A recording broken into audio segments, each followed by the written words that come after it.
Tá valendo? Então é pau, porque com esse cara aqui é pau pra dentro, velho. Pedro Augusto Barbosa, ex-ciclista profissional, Sou eu.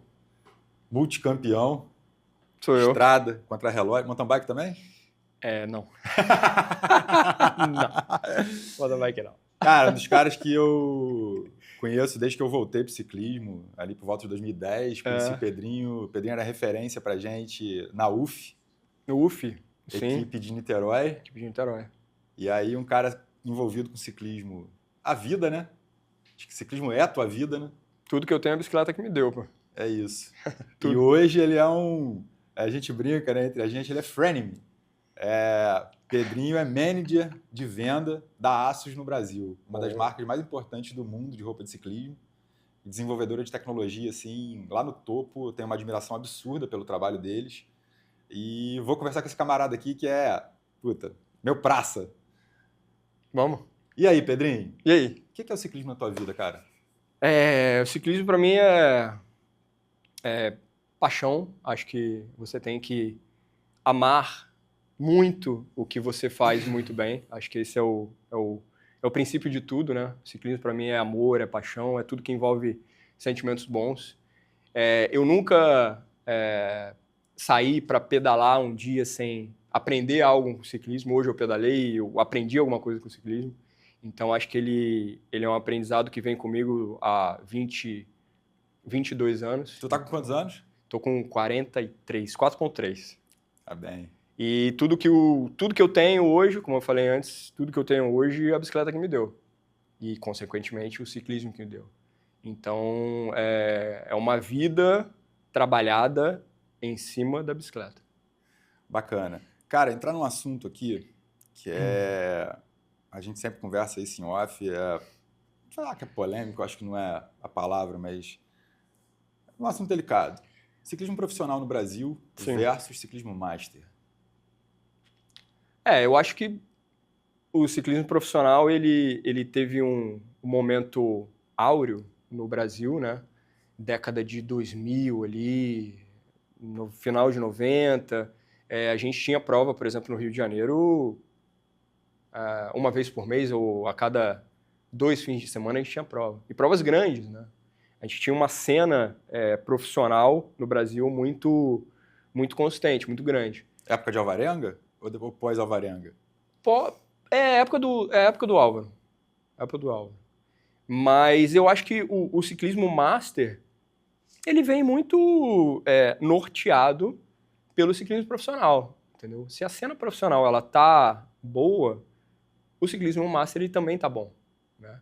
A gente tem uma engrenagem muito grande, a galera malha, bate e tal, mas a gente tem uma engrenagem muito grande por trás disso tudo, né? Que são as federações, a confederação, e isso tudo precisa estar muito ajustado para funcionar, né?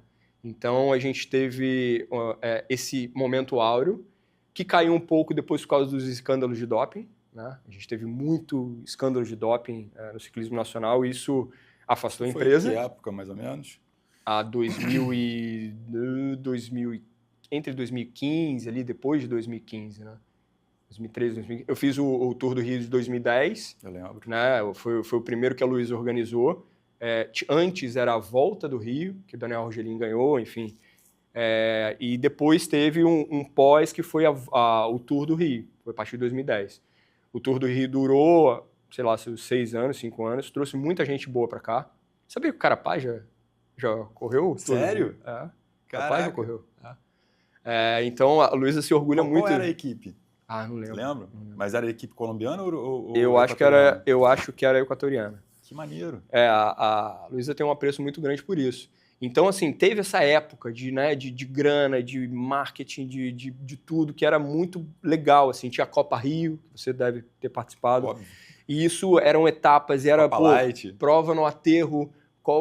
Imagina você hoje parar a Presidente Vargas para fazer uma prova de ciclismo. Eu fiz a última Copa Light lá. E era contra-relógio, era uma prova de contra-relógio, ou seja, você saía lá do monumento do Zumbi, ia até a Candelária e voltava. Uhum. Cara, isso é insano você pensar isso hoje. Então, a gente que viveu um pouco isso, essa parte, fica um pouco saudoso, mas em contrapartida sabe que é possível.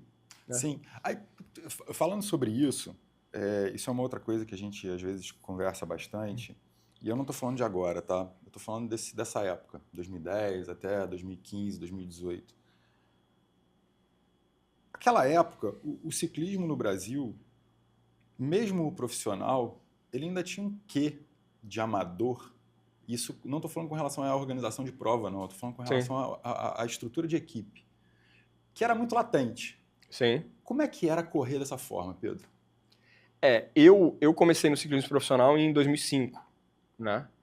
Então, eu consigo exemplificar bem o que era ser um profissional com esse gancho que você pegou, do amadorismo dentro do ciclismo profissional. Isso é meio que até hoje, tá? Poucas equipes ainda conseguem ter um profissionalismo. Eu lembro que em 2005, quando o Cláudio me chamou para a equipe Amazonas, cara, a Amazonas eu morava em Niterói, a Amazonas era perto da minha casa, e aí tinha corrida no domingo em Ouro Preto, Minas Gerais. O que eu fazia? Sexta-feira, eu pegava a Kombi da Amazonas, levava para minha casa, colocava minha bicicleta, colocava minha mala e tal, e eu ia pegando cada um dos ciclistas, cada um da equipe. Motorista da galera. Carlão, Davi, Pirulito, eu ia pegando a galera. E aí eu pegava a galera e a gente ia para Ouro Preto. Competia, voltava domingo. E o que eu fazia? Deixava cada um em seus respectivos lares e ia para casa. Aí na segunda-feira de manhã, eu ia na Amazonas, deixava a Kombi na garagem da Amazonas e atleta, manager, gregário, motorista. Era isso. Era tudo, isso. Né? Eu era o motorista e era um gregário da Amazonas. Aí, Pedrinho, a gente tem um movimento recente, né? Vamos falar de uns 4, 5 anos para cá, que eu quero colocar 3 nomes aqui na roda, tá? Que é Tota, Henrique Bravo, Henrique Avancini. Esse movimento do Avancini de sair, né, se aposentar do mountain hoje, bike. Né? Atualmente. Hoje. Entendi. Hoje. Se aposentar do mountain bike e criar uma estrutura de equipe de ciclismo no Brasil. Eu tô te falando isso pelo seguinte, cara. Eu vejo muito... às vezes eu sinto um pouco de falta de grandes mídias do ciclismo nacional trazerem mais valor para esses movimentos. E eu queria entender um pouco a tua opinião, principalmente com relação ao Bravinho. Porque eu vejo o Bravinho fazendo um movimento esse ano que, cara, eu nunca vi no Brasil. Tá competindo agora, inclusive. E tá lá, camisa de bolinha, né, ontem. Sim. Eu nunca vi isso acontecer com um ciclista brasileiro. Em tão pouco tempo, ter tanto sucesso. Resultado, na Europa, né? A gente tá falando de ciclismo do topo do topo do topo. Como é que você vê isso e o que você... Para onde é que você olha quando você não vê uma... Cara, eu não sei nem que palavra que dá para usar, mas acho que é um reconhecimento maior do que ele tem feito. Eu acho que o ciclista profissional brasileiro, e a gente teve uma história repleta deles, ele vem pouco. O processo seletivo do ciclismo nacional ele é severo, então escapam, né, 1, 2, 3, a gente pega Murilo, Luciano, Mauro, enfim, todos eles, mas são poucos ciclistas para tanto tempo de história. Sim. Né? E eu acho que o ciclista nacional, o profissional, ele traz consigo uma responsabilidade de um legado. Eu sempre falo isso e falo para a Tota, que o ciclista brasileiro ele traz, entre aspas, a obrigação de ser referência e tentar trazer mais ciclistas para esse cenário. Então, assim, é sempre difícil você achar um Bravo. E aí, quando você acha um Henrique Bravo, você quer que o Henrique Bravo ele dê frutos. Se multiplique, né? Se multiplique. Vira um gremlin, né? Só que o Henrique Bravo, ele tem uma carreira pela frente. Sim. Ele tem 19 anos e ele não está, no momento, preocupado Não? com quem que ele vai trazer. Ele está preocupado com a carreira dele. Porém, o público, o brasileiro, de uma forma geral, ele espera isso dele. Que legado que o Bravinho vai deixar? Quem que ele vai inspirar para ser um novo Bravo? Né? Vou te cortar, mas você falando isso, tem uma coisa interessante, porque vamos dar um passo atrás. O Bravinho é um garoto que eu conheço há muitos anos. Sim. Né? A gente tem o privilégio aqui de conhecer alguns atletas muito a fundo, né? No caso, a Tota, o Bravinho. E o Bravinho vem do mountain bike. Sim. E aí tem uma coisa legal pra caramba de você falar de legado, porque a gente puxa uma escadinha aqui. Né? A grande referência do Bravinho sempre foi o Henrique, o Avancini. Sempre foi, exato. Olha o legado então, aí. É isso aí. Olha o legado. É isso. Né? Mas quantos Bravos o Henrique puxou? Um só. Só o Henrique Bravo. Entendeu? Agora, Olha a responsa. Exatamente. Aí, uma outra coisa para te perguntar. Isso dentro do ciclismo, né? A gente tá falando assim, pô, se você olhar para o cenário do mountain bike, você vai ver que a galera que hoje está desempenhando bem dentro da elite do mountain bike no Brasil, né? Você teve o Campeonato Brasileiro semana passada, Sim. o Malacarme ganhou, e o Malacarme é outra cria do Avancini, Sim. de referência. Sim, então, assim, sim, dentro do cenário do mountain bike, eu acho que ele deixou um legado super sensacional. Eu tô falando assim. ciclismo de estrada. Exato. Não, então, é aí que eu quero Tô chegar. falando asfalto. Você acha que existe algum preconceito da comunidade ciclística brasileira de road com relação ao Bravinho por ele vir do mountain bike? Não. Eu acho que eu tenho propriedade para falar, até porque eu não pratico mountain bike, né? Não é óbvio que eu não desconheço, mas eu não pratico. E eu acho que o Bravo, ele não tem essa dificuldade. Ele está hoje numa grande equipe e, acima de tudo, ele tem a calma, a paciência, muito parecido com a Tota, de saber o que ele quer, de saber onde ele vai chegar e sempre com passos mais certos, firmes, ao contrário de outras referências que a gente teve, como o Vinícius, né, o Rangel. Então, o Rangel, ele não teve a paciência e os passos firmes, e aí ele se perdeu e voltou. É só para a galera entender, a gente está falando de Tota Magalhães, que hoje é atleta da Movistar, equipe espanhola, Henrique Bravo, que é atleta da Lotto Soudal, da Soudal, de base, né? E o Rangel fez parte da Movistar Pro Tour. Só para a galera entender o cenário do que a gente está falando.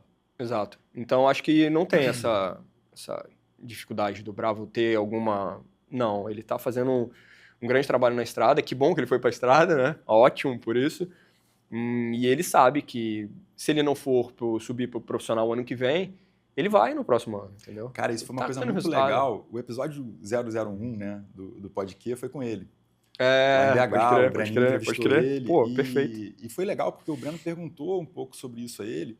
E, cara, eu senti um amadurecimento assim, no moleque de 19 anos impressionante, porque ele virou e falou assim, não, eu não quero subir profissional, eu quero correr mais um ano sub-23. Exato, perfeito. Porque eu acho que é importante para minha criação como profissional. Achei isso do caralho. A construção dele como atleta, né? óbvio. Cara, vou te fazer uma pergunta agora, dentro dessa seara ainda.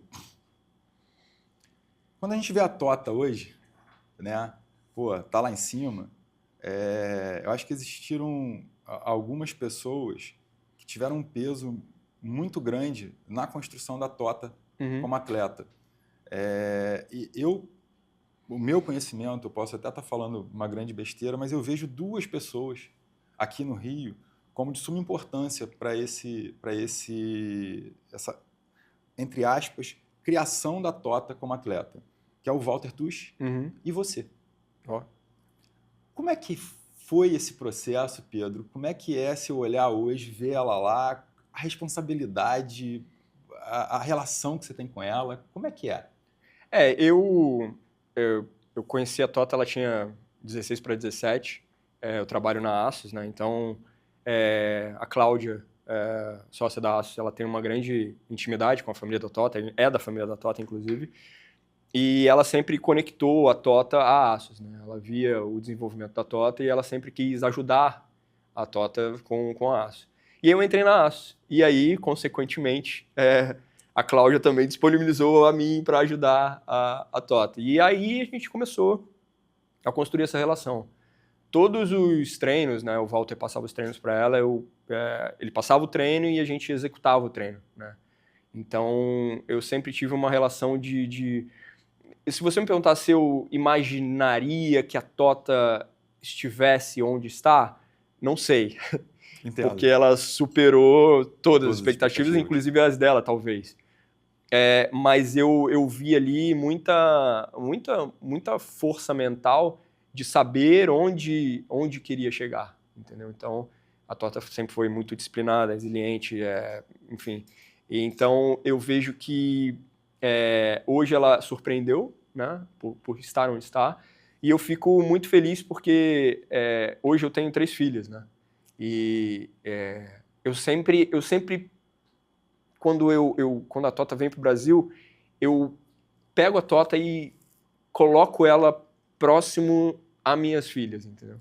Já foi assim com a Rebeca, já foi assim com a Maitê, e agora vai ser com a Laura, que ela vai vir de novo.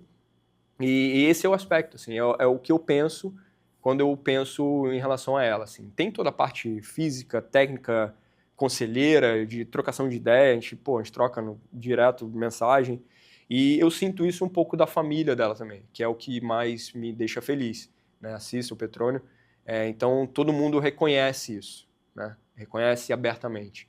Então isso é impagável e é o que eu pretendo e é o que eu faço no ciclismo de estrada, né? Eu vejo que cada dia mais ser referência não é só ser referência como um cara inalcançável, não, é um cara que quer ajudar a construir novas totas, entendeu?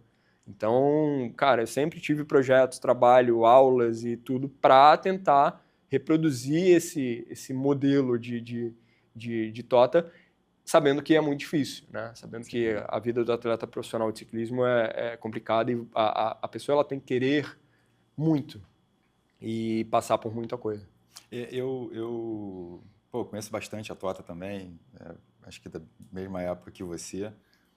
E, coincidentemente, conheci o Bravinho também com mais ou menos a mesma idade. Não vi. E aí tem uma coisa em ambos que eu bato palma de pé, assim, que é justamente esse background que você falou. As famílias. Tem que ter. Cara, a família da Tota é muito bacana. Não, Os pais são sensacionais. irretocável. Os pais do Henrique Irretocável. são sensacionais também. Falo porque eu conheço. Então, assim, eu acho que esse berço dá uma base muito forte, né, cara? A família é aquela base ali que sustenta aonde você vai conseguir chegar, né? Isso a gente vê hoje, principalmente, né, o que eu tenho mais acesso à Tota, né? A Cissa e o Petrônio, eles não medem esforços, né, para proporcionar, para deixar o atleta profissional, ele precisa estar com a mente boa, né? Ele precisa estar tranquilo. A tranquilidade que a Ana Vitória tem, né, de mente, de firmeza, de chegar no quarto com uma Liane Lippert e aconselhar a Liane Lippert. Então, assim... Ela é capitã da equipe hoje, né? Então, isso traz uma... Isso é devido à educação que ela teve. Né? Com certeza. A educação. O que você acha que, cara, no melhor sentido da palavra, tá? O que você acha que falta pra Tota hoje? Cara, o que falta pra Tota? Ela ser liberada pra fuga no Tour de France e ganhar uma etapa do Tour de France. Sensacional. É isso que falta. É exatamente o que eu penso. O manager chegar no rádio e falar... Vai. Tota, hoje a etapa de transição aí pode ir. A Marlene tá com a camisa amarela, não precisa trabalhar tanto para ela, pode ir hoje. Senta o pau e vai, né? E pode acontecer, porque você pega uma camisa amarela e uma etapa um pouco mais de transição com montanha, em que talvez a Marlene vá precisar de ajuda na frente, a Tota pode escapar e... Né? E bora. A gente vai ficar louco aqui. Torcida. Tour de France Femme começa esse fim de semana. Dia 1º. Dia 1º de agosto, né? enfim, não sei quando é que esse episódio aqui vai ao ar, mas a gente tá, É, enfim, whatever. Cara, você trabalha na Asus. Sim. Cara, a marca, pô, a gente só faz assim, né? Porque... E aí eu lembro de uma passagem sua e que você foi para a Suíça. Eu já fui 2 vezes para a Suíça. Como é que é lá? Como é que é o desenvolvimento de produto? O que é a Asus? Cara, a primeira vez que eu fui, foi, né, pô, foi em 2016, 19, por aí. Então a primeira vez que eu fui meio aquele vislumbre, né? Caraca, eu tô indo pra Suíça e tal. Eu fui pra Milão primeiro e depois, pô... Mas Primeira eu cheguei... vez na Europa? Foi a primeira vez na Europa? Foi a primeira Legal. vez.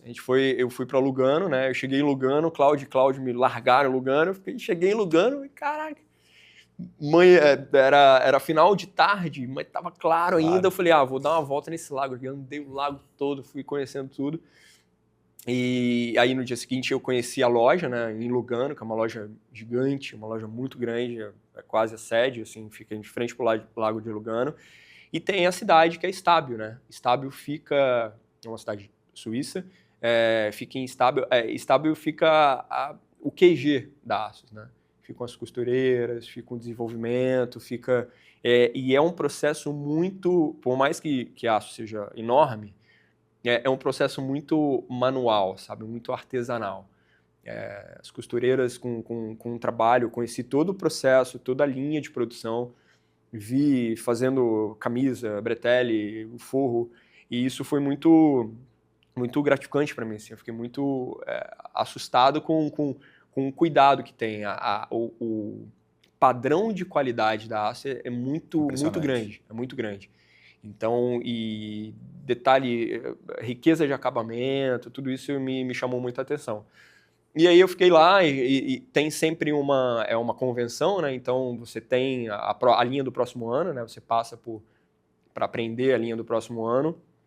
Pô, fiquei super, super feliz. A gente tem um dia que a gente anda, né? Faz um passeio, né? Tem vários grupos.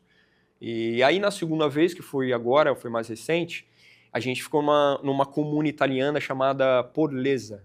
E aí a gente ficou no hotel, apresentaram a linha no hotel, ficou bem concentrado no hotel. Eu não fui até a Estábio, mas a gente fez todos os passeios, conheceu a linha, foi eu, Cláudia, a Chesca também foi. Enfim, foi uma coisa muito, muito legal e com as linhas mais modernas, né? Que a gente maneiro. conheceu bastante coisa. E, pô, ir para lá, ter acesso a essa cultura, ter acesso a dealers de todo mundo, né? Que vai gente do Japão, todos os dealers vão para lá, né? Eu conheci um cara da Bélgica, enfim, muita gente do mundo todo, super selecionado, vai para essa convenção anual que é sempre no mês de maio. Legal. E foi demais. Legal, bacana. Eu tive uma experiência parecida com essa, de convenção, de 2 marcas, da Pinarello e da Willier. Sim, é nesse estilo. É muito bacana, cara. Nesse estilo. É muito bem, bacana. bem diferente, cara. Os caras são outro nível. Eu, cara, sou um cara extremamente grato ao Cláudio e à Cláudia. O Cláudio é um cara que, puta, eu brinco que ele é meu ursinho favorito. Eu gosto muito dele. O Cláudio é um cara desse tamanho. E um cara que quando eu comecei lá atrás com a Ride ainda, ele sempre me dava muito incentivo, sempre conversava muito comigo. Ele fala isso. Cláudia também. Eu lembro até que uma vez eu fiz uma jersey única para ele, que era o desenho de uma bicicletinha desse tamaninho com um urso em cima. Eu lembro disso. E, enfim, Cláudio só agradecer aos dois. Pedrinho, como é que você começou na bicicleta? Eu comecei na bicicleta com uma Caloi Cross. Não, minto. Não foi Caloi Cross, não. Era uma Calloizinha também, mas tinha rodinha, cara. Eu andava de rodinha. Uma berlinetinha? Aquela... vermelha. Vermelha. E o guidãozinho fechava assim? Eu aprendi a andar de bicicleta, cara, com minha prima chamada Renata. Renata foi insistente, porque quando eu tirei a rodinha, o nego acha hoje, né? Pô, Pedro é habilidoso, sabe pedalar bem e tal, mas, cara, eu comecei... Quando tirou a rodinha, cara, eu caí pra caceta. Renata me empurrava, eu caí pra um lado, caí pro outro, mas minha prima Renata me ensinou a andar. Eu tinha o quê? 4 anos por aí. E aí depois eu morei no Sul, em Novo Hamburgo, durante pouco tempo. E lá eu levei a bicicleta, mas continuei com rodinha, porque a Renata não estava lá. eu não boto a rodinha, porque a Renata não tá aqui, eu vou botar a rodinha. E aí depois eu fui para São Paulo, morei em São Paulo um tempo, e aí eu tinha lá a Caloi Cross. E, cara, tem um episódio legal, assim, que a competição, hoje o que me move no ciclismo, assim, é muito a parte competitiva. Eu sou um cara que compete. Eu não sou um cara que passeia, eu não sou um cara que dá um rolezinho pra... Não, eu sou um cara que compete. Eu tenho isso muito definido pra mim. E quando eu tinha essa Caloi Cross, no prédio que eu morava no Alto da Lapa, em São Paulo, a gente tinha, semanalmente, mini rachões no play do prédio, cara. Que maneiro, cara. Então, assim, era... você lembra da Nishiki? Eu lembro, óbvio. Pô, Cascade. eu lembro que eu era menor, eu tinha, sei lá, 9 anos, e tinha a galera mais velha, 16, 17. Cara, a gente parecia aqueles moleques com Nishiki, com as bicicletas de mountain bike, maneiríssima. E eu olhava e ia comer a Caloi Cross, né, sem Você tá falando marcha. década de 90, né? Isso, década de 90. E aí eu competia, meu irmão. Só que o play, né? Play de São Paulo tem aquelas pilastras, né? Do prédio. E, cara, era entre as pilastras, assim, era bem legal. Então, começou aí, e aí com 9 eu tinha essas competições, tinha um mini rachão no play do prédio. E aí depois eu vim pro Rio, né? Eu passei essa temporada toda em São Paulo. E eu já ia com a BMX da minha casa, que era ali no Parque São Domingos, Zona Oeste, até a minha escola de bike. Eu já comecei a minha trajetória de commuter já nessa época. Beleza. Aí voltei pro Rio, e aí no Rio eu peguei uma Alpha Mac. E a Alpha Mac foi uma mountain bike.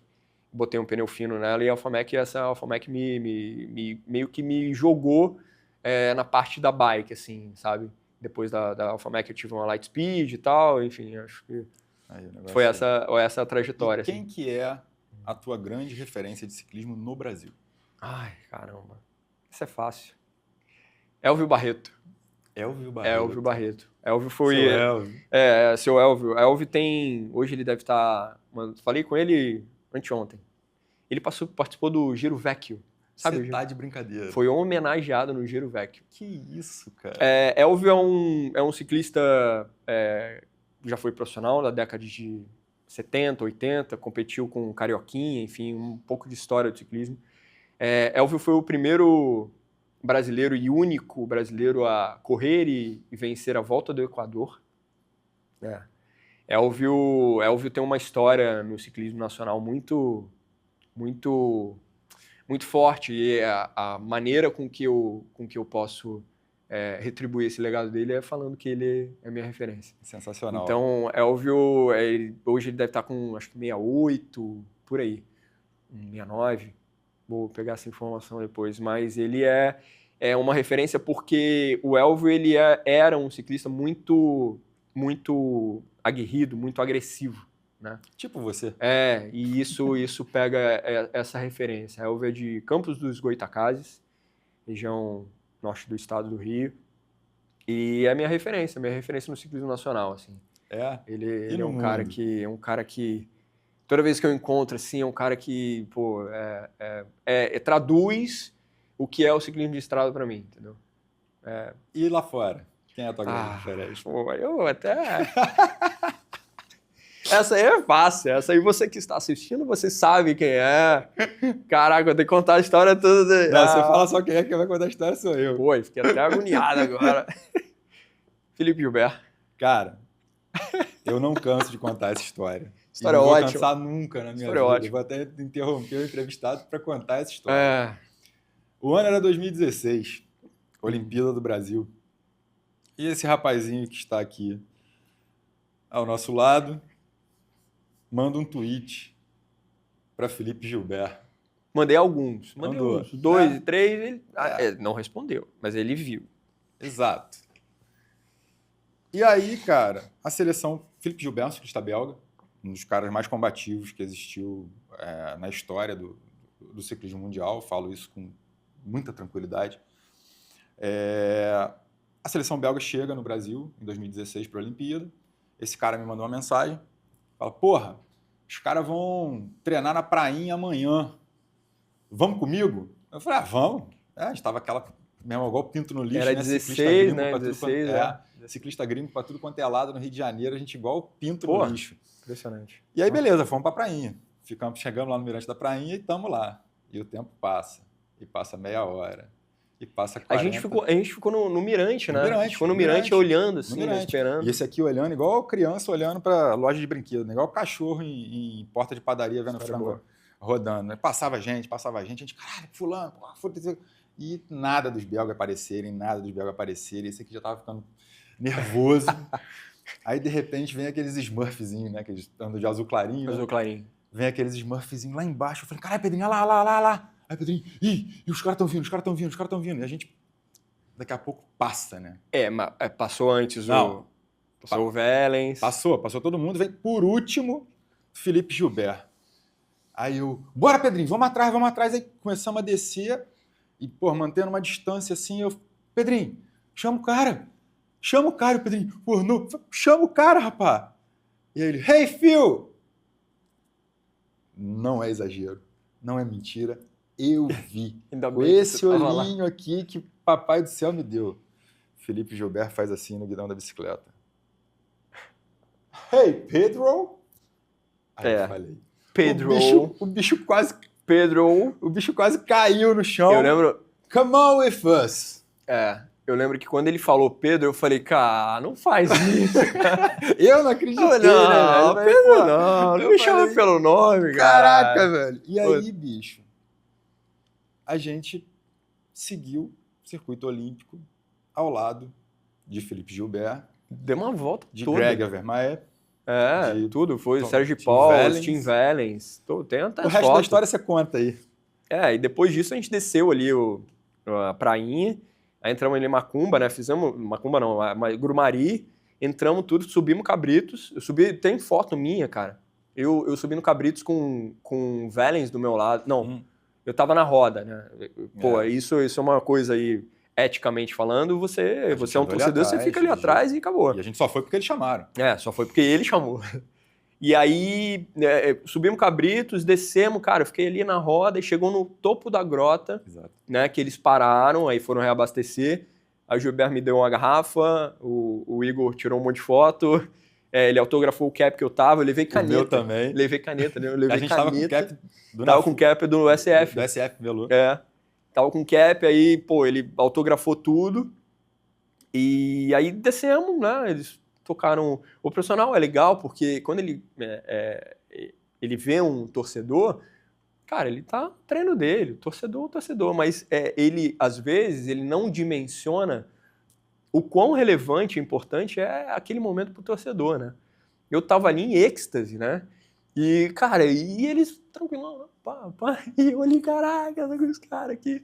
Isso foi bem interessante. Isso foi eu não lembro se foi no fim de semana. Eu não lembro quando foi, mas foi antes da prova de estrada. Foi uma semana antes, foi num sábado antes da prova de estrada. E aí, posso contar da história? Claro, pô. Pelo amor de Deus. Aí, pô, prova de estrada, né? Domingo, Copacabana. Obviamente, fomos lá ver todo mundo, né? Todo mundo passando. Tony Martin, Cancellara, Valverde, todos os grandes ciclistas estavam lá.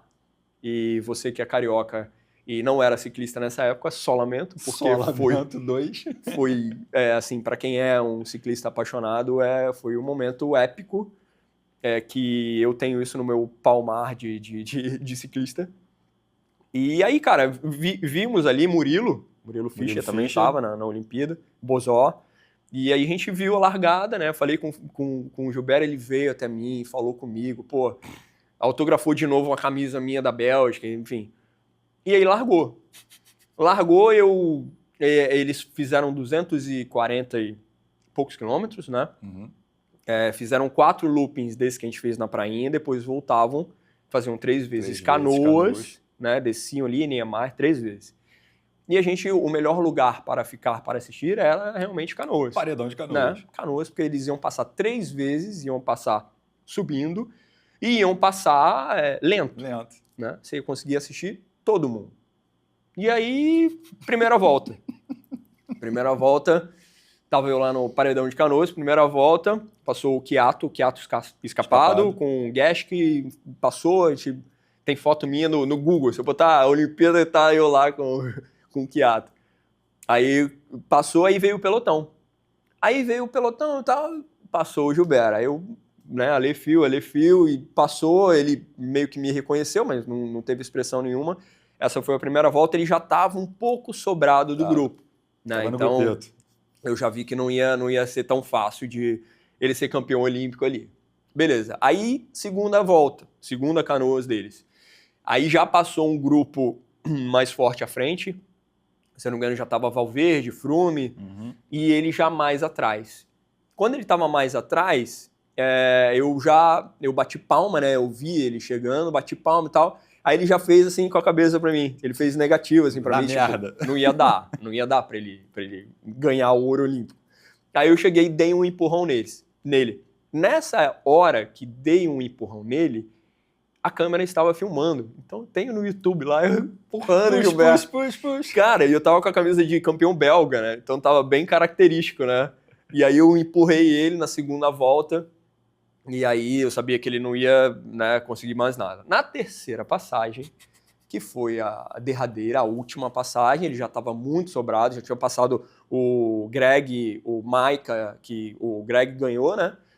E já tava um grupo dos ponteiros, o Nibali, né, que já estava atacando com o Montoya, enfim. E aí ele estava bem sobrado. Quando ele apontou, depois do paredão ali, a curva e tal, quando ele apontou, ele já estava bem mais devagar e ele começou a fazer um gesto com a mão, né? Ele tirou... Experimenta você, que é ciclista aqui no Rio, ou São Paulo, experimenta tirar a mão. Paredão de Canoas, ele experimenta tirar a mão. Porra, é um gesto difícil, né? É chão, meu. Cara, ele tirou a mão, aí ele começou a tirar a luva da seleção belga, assim. Aí tirou uma luva assim, aí eu tô olhando, e, calma, filho. Tirou a primeira luva, tirou a segunda luva, aí embolou a luva na mão, assim, eu do lado dele comecei a correr, ele me entregou na mão a luva, assim, entregou a luva na minha mão. Cara, aí foi o souvenir dele, né, foi o presente dele. Aí eu peguei, tava o Zulu, tava todo mundo, eu joguei a luva pro alto, comecei a pular. E aí até hoje o Pedrinho dorme todos os dias com a luva no travesseiro. A luva, ela foi enquadrada, né? Eu coloquei a luva num quadro, não fiz nada com a luva, eu peguei essa luva, botei no bolso, enquadrei as luvas e a luva tá na casa da minha mãe, né? Então, e você vê, eu acho isso legal porque o valor afetivo que a luva tem, né? Ela tá na casa da minha mãe, ela não tá na minha casa, né? Ela tá na casa da minha mãe, ela tá com no centro histórico da família, né? Ela tem um valor afetivo que eu vou levar para sempre o presente de Felipe Gilberto. Sensacional, cara. Não, 2016 foi... Se você não pedalava nessa época, mais uma vez... Que pena. Só lamento. Que pena. Cara, o que falta pro Pedro ganhar? Ganhar, cara? Pô... Eu já ganhei as 3 clássicas, né, nacionais. Ganhei São Salvador, que vai ter São Salvador dia 6 de agosto. 6 de agosto. Né? É a prova mais antiga do Brasil em linha, né? Ela nunca foi interrompida, São Salvador, e eu tenho um carinho gigantesco. Quantos anos tem a prova? 92. Sensacional. Eu tenho um carinho muito, muito, muito, muito grande pela história da São Salvador, por tudo que ela representa no ciclismo carioca. Ganhei 9 de julho, que também é uma prova histórica em São Paulo. Eu fiz a 9 de julho esse ano, cheguei em 11º, mas já ganhei também. Falta... Eu sou um ciclista meio que eu gosto de provas clássicas, né? Falta 1º de maio. 1º de maio, que é a prova do trabalhador, né? No dia do trabalhador. Não, é São Paulo. São Paulo? São Paulo, São Paulo tem também. Faltam... essas 3 são as mais antigas, assim, do ciclo sudeste, né? A gente tem provas mais antigas no Nordeste também, mas eu acho que de prova para ganhar, assim, é 1º de maio. 1º de maio, acho que para completar as 3 mais antigas, né, do calendário nacional do ciclista. Lembrando que eu tenho um histórico profissional. Eu fui profissional de 2005 a 2013, na equipe, primeiro na FW Engenharia, depois na equipe UF, mas eu sempre fui gregário. Sim. Então, assim, tipo, não tive muita oportunidade de ganhar provas, assim, eu sempre aprendi muito com meus líderes, meus capitães, mas eu não tive oportunidade de ganhar. E aí em 2017 eu fui ciclista master, né? Competindo por categoria, mas sempre levado muito a sério e eu tenho esse histórico de provas. Né? Ganha muito. O menino ganha muito. E é bacana de ver porque não ganha... A gente brinca às vezes, né, na piada interna, assim, esse aqui é esporte de creões.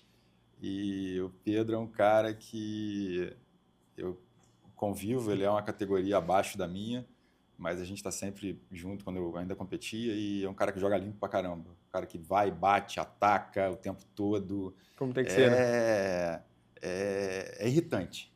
A palavra é irritante, é irritante. Competir com o Pedro é um negócio irritante porque o menino não para. Parece que tem uma Duracell ali e a força não acaba.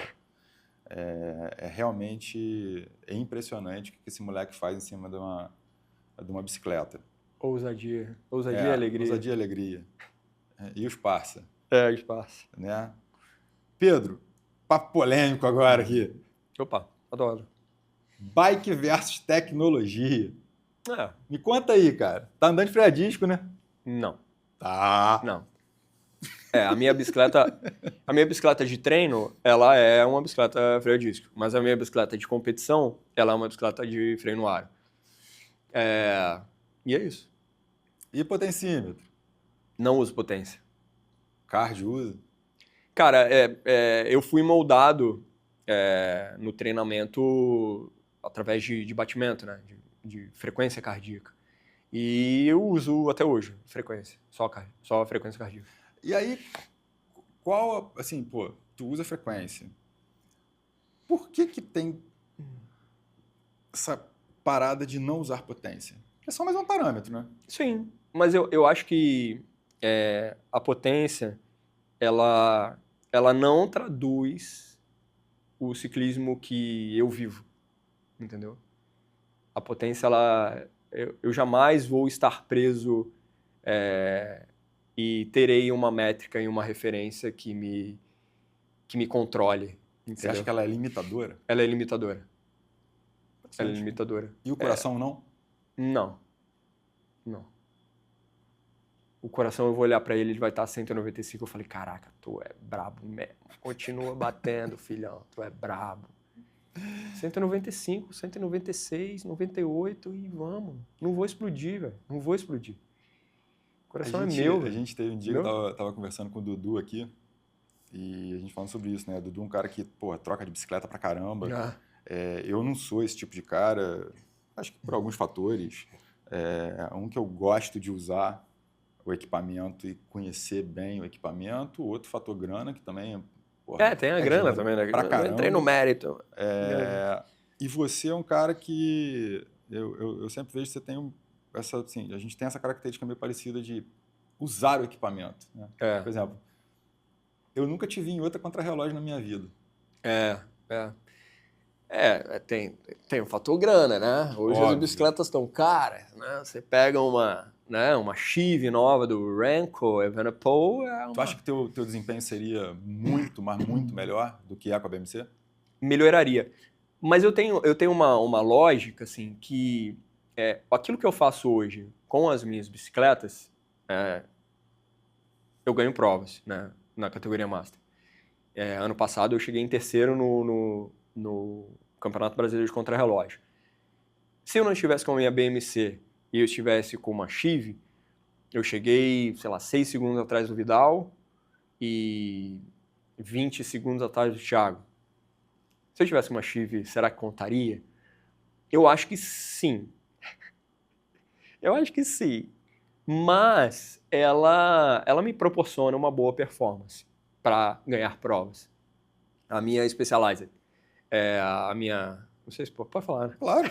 Pô, pelo amor de Deus. A minha Tarmac é uma Tarmac SL5 e ela me proporciona... Só pra galera entender, a gente tá chegando na SL9. Está chegando não, estamos, né? né? A minha é uma SL5, mas eu digo que ela é um Audi RS3 2016 extremamente tunado. Ela é mexida. Ela tem Fast and Furious. Isso. Ela tem... Mas ela... Tem neon embaixo? Tem neon embaixo. Ela não me limita nos meus resultados. Eu gosto de bicicleta. A bicicleta me faz andar bem, ela anda bem. Entendeu? Então, eu acho que tem essa parte óbvia do fator financeiro, né? De custo. É uma bicicleta cara, tanto a de estrada quanto a de contrarrelógio. Mas eu investi, por exemplo, eu invisto muito no ganho marginal, Uhum. né? Cerâmica, eu investi no capacete agora novo Eu vi. para contra-relógio. Parece E, Playmobil. cara, o capacete, assim, é assustadoramente eficiente. É muito. Você tá com muito. aquele grandão, né? É o da Specialized. Specialized, é o mesmo Darth do Renko, Vader. é.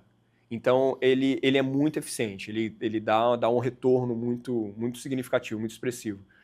Então, eu invisto nos marginal gains, né? Tava rolando essa discussão aí semana passada, né? Acabou o Tour de France agora. A posição, fazendo comparação da posição do Pogacar com o Uhum. Renko, né? Eu tenho 1,73 m, o Renko tem 1,72 m, e eu ouso dizer, com um pouco de propriedade, que a minha posição é muito parecida com a do Renko. Eu acho a posição do Renko hoje é um doping. A posição do Renko é um doping. Ele ganha, assim, em termos de watts, ele ganha 20 watts ali em relação... E você pega 20 watts de graça, assim, é doping. Com certeza. Né? A posição do Renko ela é muito, muito, muito eficiente. Muito agressiva e eficiente. E talvez a mais eficiente que eu já vi, assim, de um contrarrelogista. Porque ele tem... E, além de tudo, ele não é um Castroviejo, né? Você pega o ciclista espanhol que tinha uma super posição, Sim. mas ele não tinha a potência que o Renko tem. Exato. Então, Exato. o Renko ele potencializa muito essa posição. Sim. E a posição dele é... E a minha também é boa, tem um ombro estreito, né? Então eu consigo encaixar bem. E esse capacete, para esse perfil, o capacete foi desenvolvido para ele. Para esse perfil é muito interessante, porque ele tem um ganho marginal absurdo. Bacana. Cara, para a gente terminar, hoje a gente tem uma penca de provas no Brasil, no mundo, né, como um todo, que não são provas necessariamente de federações, mas são provas que movimentam muito o mercado do ciclismo. Sim. Nos países e aqui no Brasil não está sendo diferente. Como é que você vê esse cenário e qual o contraponto que você faz desse cenário para o cenário do ciclismo federado? Essa pergunta de R$1 milhão, né? Eu te dou o Pix depois. Como o ciclista amador ele vai competir as provas de federação e as provas comerciais, né? Hoje no Brasil você pega um Letap Campus, ele movimenta 3.000 pessoas. Hoje você pega um circuito sul-fluminense de ciclismo, ele movimenta 130 pessoas. Por quê? Por que isso acontece? Porque o ciclista que está no circuito sul-fluminense de ciclismo em Valença, ele não é tão ciclista quanto o ciclista amador do Letap, porque a inscrição do Letap custa R$1.000 e a do circuito custa 230. É o fator financeiro, é o fator do ciclismo, é o engaje da federação. Então, assim, essa questão ela é muito, muito complexa e eu sempre vivi os dois lados. Eu vivi o circuito, né, do interior do estado do Rio, vou viver semana que vem na São Salvador, e eu vivi o Letap. Eu fiz todos os Letaps, eu só não fiz 2 Letaps. Eu fiz todos os Letaps. E eu vejo isso. Mas eu entendo que o público da prova comercial ele é um público mais recente. Ele é um público mais comercial. Ele é um público que quer aproveitar o ciclismo não tão competitivamente. Ele quer aproveitar o ciclismo de uma maneira mais light. É o entretenimento versus esporte. O entretenimento versus esporte. Enquanto que o ciclista da prova de federação, ele é um ciclista mais competitivo e ele não é tratado pela federação como um cliente. Se eu chegar lá na federação hoje, o Tuchê vai me falar: Pedro, chega aqui, vem cá. Ele vai pedir dicas. Se a gente conseguisse fazer essa, entre aspas, mutação do ciclismo de federação para trazer um pouco mais de entretenimento para a brincadeira, você acha que haveria uma explosão? Acho que sim. Eu acho que local de prova, incentivo, visão dos organizadores, não adianta mais ficar com aquela visão de que fazendo prova no interior, custo baixo, apoiado por prefeitura, vai dar dinheiro. Não é isso. Então, acho que essa visão de entretenimento para o ciclista de federação, ela é extremamente necessária. E o ciclista comercial, é o que eu falei agora, assim, eu não vou chegar, né, eu vou chegar para o Tuchel, ele vai me cumprimentar, vai falar pelo nome. Mas se eu chegar num Letap, sei lá, o Bruno Prada, ele vai falar, fala aí, tudo bem? O que o senhor deseja? Né? Ele vai me tratar como um cliente. Mais um número, mais um CPF. O presidente, o Facex ou qualquer outro. A Facex é a Federação de São Federação Paulo, de São Paulo, Federação né? do Rio, A Federação de Minas não vai chegar para mim e me tratar como cliente. Não. E eu acompanho isso há 20 anos e há 20 anos é assim. O que precisa para mudar? Precisa de pessoas como o Gilo Caruso em Juiz de Fora. Que é do caralho, né? Que o Troféu Mário Caruso hoje é uma das maiores provas do Brasil e vai ser a maior prova do Brasil daqui a X anos. Que começou. Porque o Júlio, ele é ciclista de federação, mas ele trata o ciclista, com o ciclista de comercial como um ciclista de federação e ele consegue ter a paixão que move o cara precisar fazer essa engrenagem começar a rodar, né? A Luísa também é uma excelente organizadora, ela tratava isso. Talvez ele entendeu como é que você bota a Fórmula 1 dentro da Disney, né? Exatamente. O Júlio é um grande cara e eu acho que você que é ciclista e quer se divertir competindo, você precisa experimentar esses mundos de ciclismo raiz, entre aspas, né? De federação, de você se federar, de passar por isso. E também num Giro de Itália, numa Volta da Espanha, no Letap. Óbvio. Sempre, porque essa é a busca. Irmão, obrigado pra caramba. Acabou? Papo bom. Pô, primeiro ficava aqui o dia inteiro, né? Aliás, quando a gente senta pra conversar, é sempre muito gratificante. Sim. Tu é um poço de conhecimento do ciclismo e mais do que um poço de conhecimento, para mim, é o significado da paixão pelo esporte. Exato. E isso que eu acho que é interessante, né? A gente tem dentro do nosso círculo de amizade, só para deixar registrado aqui, uma coisa importante pra caramba que a gente não tocou. O Pedro, ele é fundador do Na Fuga, que é um dos grupos de WhatsApp mais antigos do Brasil. Falo isso com... 14, 15. Onde existem discussões acerca do esporte no mais altíssimo nível. E eu faço parte, não sou muito atuante, não, porque eu sou meio ruim de grupo de WhatsApp, mas é muito bacana todo o trabalho que o Pedro faz por trás dos bastidores. É isso. É isso? Quer deixar uma mensagem para a galera aí? Eu queria agradecer você, né? Você sempre... A gente sempre teve essa intimidade, a gente sempre teve esse bom papo e tudo sempre pela causa ciclismo. Mas eu acho que...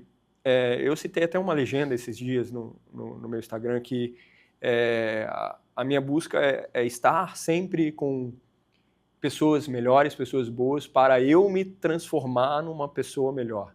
Então, a minha busca, ela vai ser sempre essa, de estar com pessoas boas para eu também conseguir evoluir e, acima de tudo, incentivar o ciclismo e eu sou uma pecinha ali para eu não tenho pudor de empurrar esse grande caminhão que é o ciclismo, eu não vou parar de empurrar nunca. Valeu, irmão. Valeu. Em breve no ar. Em breve. Boa, obrigado. Valeu.